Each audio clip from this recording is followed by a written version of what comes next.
خلیفہ اول سیدنا صدیق اکبر رضی اللہ تعالیٰ عنہ، آپ فرماتے ہیں کہ کبھی کسی مسلمان کو بھی حقیر نہیں سمجھنا چاہیے. ادنا سے ادنا مسلمان ہو، ادنا سے ادنا کلمہ پڑھنے والا کوئی شخص ہو، اسے حقیر نہیں سمجھنا چاہیے، کیونکہ ادنا سے ادنا مسلمان کا درجہ بھی اللہ کے ہاں بہت بڑا ہے.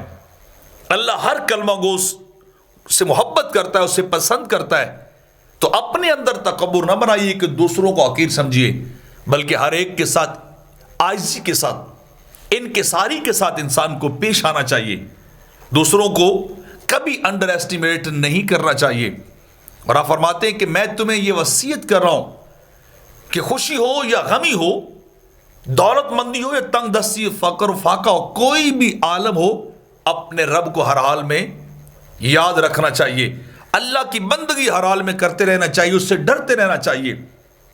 دنیا میں رہ کر اللہ کا خوف اپنے دل کے اندر سمائے رکھنا چاہیے، اس سے ڈرتے رہنا چاہیے، اور اس کی حمد و ثنا، اس کا ذکر و فکر، اس کی بندگی کسی بھی حالت میں رہو ضرور کرتے رہنا چاہیے.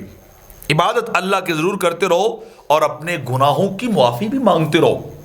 اللہ سے ہمہ وقت کسی بھی جگہ پہ رہو، کسی بھی ملک میں رہو، کسی بھی مقام پہ رہو، کسی بھی حالت میں رہو، اپنے گناہوں کی معافی ضرور مانگتے رہو، کیونکہ اللہ بڑا ہی غفور رحیم ہے.